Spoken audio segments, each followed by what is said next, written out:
inclut les partenaires techniques et financiers. C'est le représentant de la directrice de l'UNICEF, messieurs les conseillers techniques, monsieur le représentant du ministère des Finances, ministère de l'économie, les responsables de programme, mesdames et messieurs les directeurs et chefs de service, les inspecteurs d'académie, les élus, les IA, les IF, les partenaires techniques et financiers, c'est le représentant des organisations non gouvernementales actives en éducation, mesdames et messieurs les secrétaires généraux des syndicats d'enseignants, messieurs les représentants des associations de parents d'élèves, mesdames et messieurs les membres de l'équipe technique sectorielle, chers participants. Cette année, nous avons organisé notre revue dans cette grande salle. Nous avons l'habitude de faire notre revue ailleurs, mais ça nous permet en tout cas d'avoir un cadre idéal. Il y a de l'espace, ça nous permettra de travailler pendant les 2 jours. Nous avons un cadre différent. C'est une très bonne chose. Donc c'est avec vraiment plaisir que je viens à ma qualité du président du groupe national des partenaires de l'éducation et de la formation. Bientôt le relais, on va le passer à M. le ministre. La 9e revue annuelle conjointe du programme d'amélioration de la qualité de l'étude de la transparence paquet 2018-2030 en compagnie des vice-présidents, mes collègues de l'emploi, mes collègues de l'enseignement supérieur, de la recherche et du ministère de la femme. Il s'agit d'un moment de partage, de bilan et de programmation pour le secteur de l'éducation et de la formation. Ce moment solennel constitue un cadre approprié d'excellence et de dialogue avec ses partenaires. Ce sont les élus, les partenaires techniques et financiers, les organisations de la société civile, les ONG, les parents, les syndicats, autour des performances et des grands défis de notre secteur. Je voudrais saisir l'opportunité de mon intervention pour m'adresser, au nom de mes pairs ministres et à mon nom propre, mes vifs remerciements à l'UNESCO, l'agence de coordination sortante, plus particulièrement à M. le directeur Dimitri Sanga et à ses collaborateurs responsables de cette éducation pour la qualité de notre partenariat durant tout le monde. Par cette même occasion, je tiens à adresser des félicitations à Mme la directrice Sylvia, si elle n'est pas là aujourd'hui, pour le choix porté sur l'UNICEF comme agence de coordination. Ce choix est une marque de confiance qui témoigne de votre leadership au niveau du groupe thématique éducation-formation, ainsi que votre engagement constant en faveur de notre secteur. Mathias, vous allez le dire, nous sommes convaincus que Mme la directrice, avec le dynamisme de son équipe d'éducation, nous aurons aussi des résultats appréciables pour consolider ce que nous avons fait avec l'UNESCO. Mesdames et messieurs, cette année encore, malgré le contexte particulièrement difficile qui a vu notre secteur traverser les intempéries qui ont fortement perturbé la vie scolaire et administrative, nous avons tenu à renforcer le processus de dialogue et à élargir la concertation en organisant les revues régionales avec toutes les académies, les pré-revues avec l'ensemble des familles d'acteurs, ainsi que la présence du sectoriel. Il est d'ailleurs important de signaler que cette édition de la revue se tient à un moment marqué par des éléments déterminants pour le devenir de notre secteur.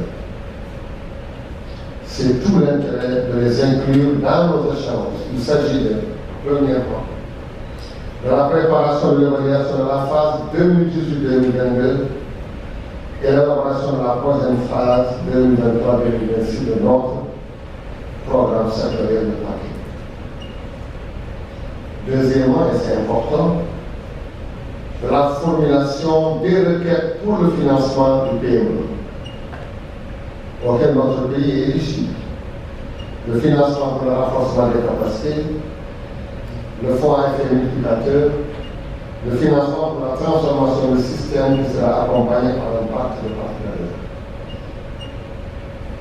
Et le troisième point capital et nouveau, c'est le troisième événement pour la prochaine tenue des consultations nationales entre les différents groupes d'acteurs pour préparer la contribution de notre pays qui sera portée par son Excellence, M. le Président Macky Sall, Président de la République, lors du sommet sur la transformation de l'éducation en septembre 2022 à New York, sous la coordination du système des Nations Unies.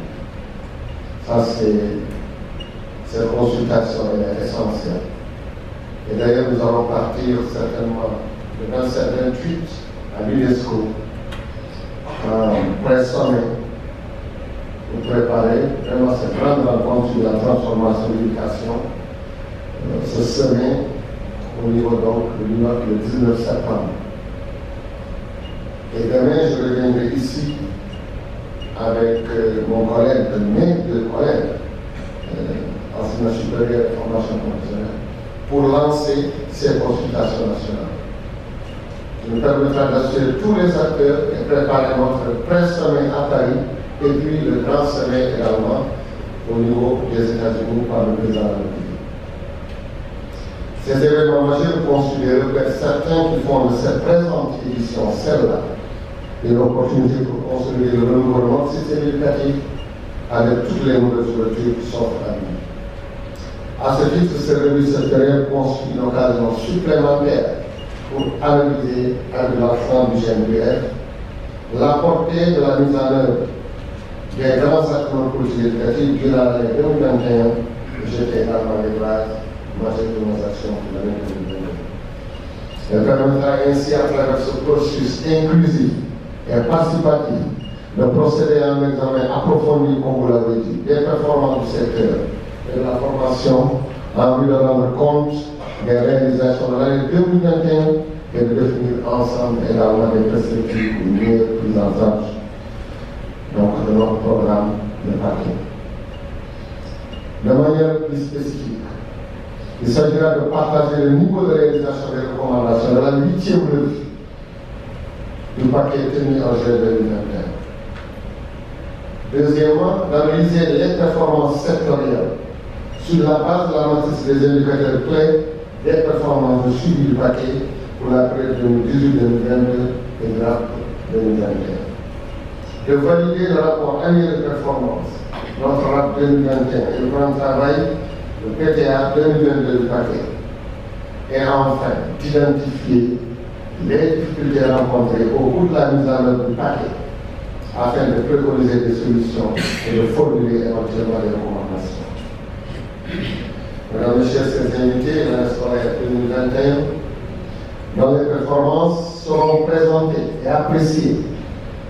Il faut reconnaître qu'au-delà des effets du Covid qui se prolongent, cette année a été secouée par des perturbations qui ont entamé considérablement le canton scolaire et dérégler le calendrier scolaire. C'est pourquoi le gouvernement, sur les orientations de son Excellence, le Président de la République, M. Macky Sall, a très tôt initié des mesures idoines en rapport avec tous les acteurs et partenaires présents pour assurer la stabilité de l'année scolaire. Je voudrais ici citer parmi ces efforts posés le réaménagement du calendrier scolaire pour résorber le gap et l'effort exceptionnel pour relever le niveau de rémunération des personnels enseignants. C'est le lieu de saluer l'ouverture et l'engagement des enseignants pour accompagner ce mouvement de pacification qui constitue pour nous, ministres du secteur, une priorité absolue. Ce sont d'ailleurs ces actions concertées qui nous ont valu les bons qualitatifs notés à tous les niveaux du secteur. Les premières tendances observées dans le RAP sectoriel partagé en amont avec tous les familles d'acteurs montrent que pour la majorité des indicateurs, les cibles ont été atteintes. Pour l'ensemble des programmes du secteur, de l'éducation et de la formation, même si les effets réels également sont identifiés, notamment au niveau de l'achèvement scolaire, des seuils de performance scolaire et du déficit de données sur les éducateurs scolaires. Les réflexions qui suivent devront être orientées vers cette question durant cette période de renouveau du système éducatif, en s'appuyant sur des solutions innovantes pour consolider la résilience en cette période post-Covid. La programmation des activités gagnerait à intégrer ces orientations majeures. Vu l'enjeu, j'exhorte l'ensemble des acteurs ici présents à procéder à une analyse approfondie des rapports qui nous seront présentés et à engager des échanges constructifs autour des propositions consolidantes en vue de renforcer les acquis en accordant une attention particulière aux défis identifiés dans le plan. Vous constatez avec moi que les 2 dernières années scolaires ont été assez éprouvantes. Mais nos efforts exceptionnels et concertés avec tous nos partenaires nous ont permis de maintenir le système éducatif sur une bonne trajectoire, malgré le contexte difficile. Nous sommes maintenant dans une dynamique de réussite et les résultats scolaires vont prouver. C'est le fruit donc de ce dialogue constant. C'est pourquoi je tiens à féliciter tous les acteurs des niveaux central comme déconcentrés, ainsi que nos partenaires, pour les appuis enregistrés en sollicitant leur persévérance dans l'action pour la consultation de ces acquis. Mesdames et messieurs, ces invités, pour terminer, je voudrais, au nom de tous les ministres du secteur, réitérer nos félicitations aux responsables de programme et aux responsables des services techniques du niveau central et du niveau déconcentré pour les performances enregistrées par les départements respectifs.